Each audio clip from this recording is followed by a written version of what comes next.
ซินเจ้าเวียดนามตอนนี้เราก็ฮอดประเทศเวียดนามอันแขวงฮานอยแล้วเรียบร้อยเนาะ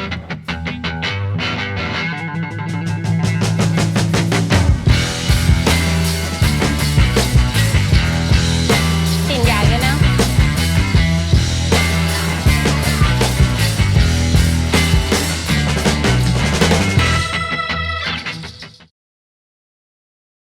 สบายดีวันนี้สิพากันไปเวียกแล้วก็ไปเฮ็ดรายการพร้อมทั้งเฮ็ดเวียกทั้งเฮ็ดรายการพร้อมกันในเวลาเดียวกัน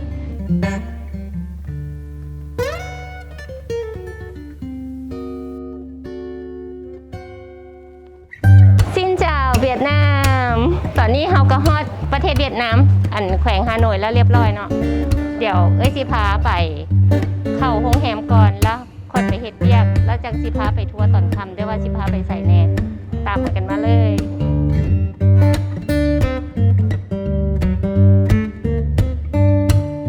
ตอนนี้เขาก็สิมาสัมภาษณ์คนขับรถเนาะก็คือซูเฟอร์ไตเซว่าภาษาเวียดมันไตเซเราเป็นคนที่มารับเขาอยากสนามบินเข้าไปในโรงแรมตอนนี้เขาสิมาสัมภาษณ์เรานิดน้อยนึงเจ้าanh tên gì vậy anh? Em tên là Chính. Anh Chính. Dạ. Em là Trần người Lào sang Hà Nội. Lần này là nhiều lần mà phần nhiều em không được đi tham quan. Nếu mà đến Hà Nội là anh giới thiệu đi tham quan đâu anh?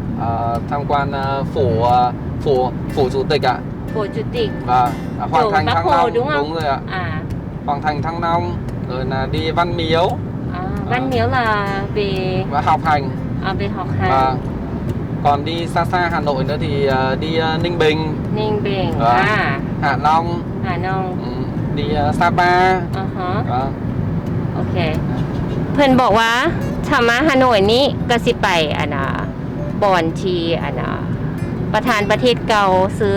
บักโฮเนาะทุกคนอาจสิได้ฮู้ว่าบักโฮแม่นว่าดังขนาดใดบอนนั้นแม่นว่าควรที่จะไป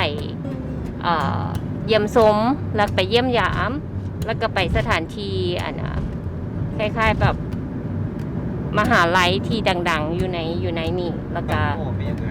บักโฮแม่นชื่อของประธานประเทศแมนประธานประเทศโฮจิมินห์เป็นว่าชื่อเวียกแม่นว่าคนเวียดเขาส่วนหลายเขาจะสิเอิ้นบักโฮบ่แม่นประธานโฮจิมินห์แต่บางคนต่างประเทศเขาสิเอิ้นประธานโฮจิมินห์แล้วก็สิไปบอนบึงของเขาเอิ้นหยัง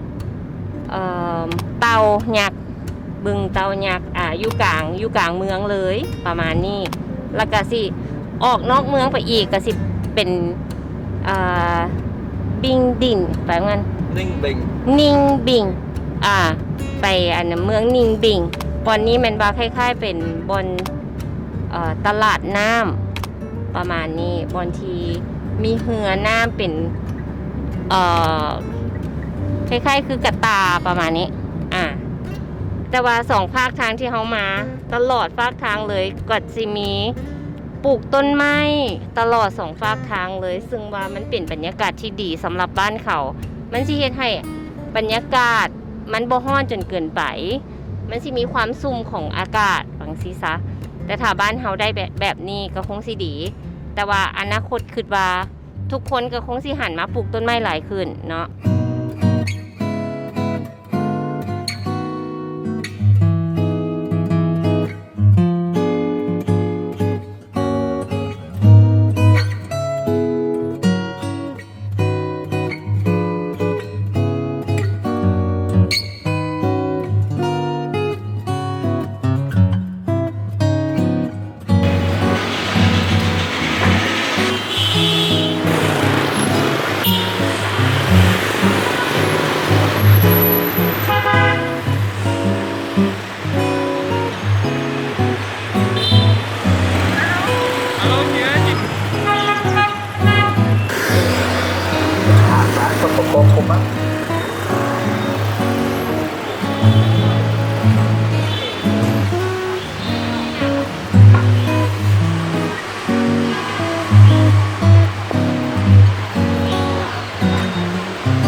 ก็ใกล้ๆกับโรงแรม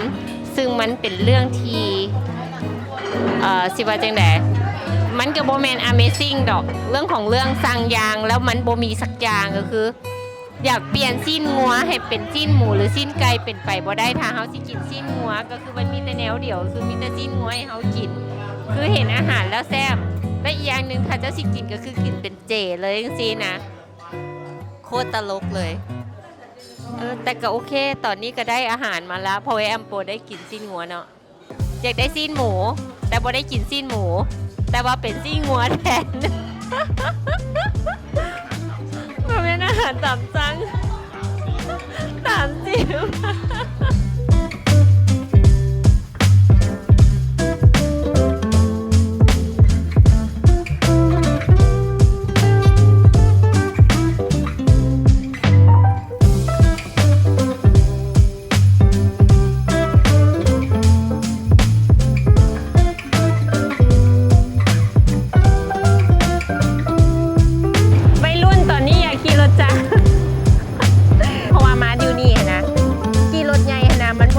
ต้องขี่รถจักรมื้อนี้เซารถจักรเซา4 ชั่วโมง 200,000 โลไปกันเลย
โอเคมื้อนี้ก็เป็นมื้อที่ 3 ของเอ้ยแล้วเนาะที่อยู่ฮานอยและกำลังสิท่ารถมาฮับเพื่อที่จะขึ้นยนต์ไปวิ่งเพื่อที่จะไปต่อ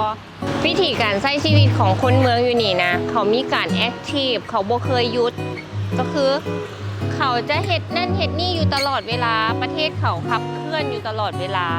บ่เคยหยุดนิ่งพอมือมันเป็นวิธีที่ดีเฮ็ดให้เฮาออกมาโลกภายนอกเพื่อที่จะเห็นสิ่งแปลกใหม่เพื่อ พื่อที่จะเห็นสิ่งอีอย่างที่เขาบ่เคยเห็น และเอามาอัดแอปใส่อยู่ในประเทศของเราเดี๋ยวติดตามเบิ่งว่าเอ้ยสิพาไปใส่ต่อเนาะ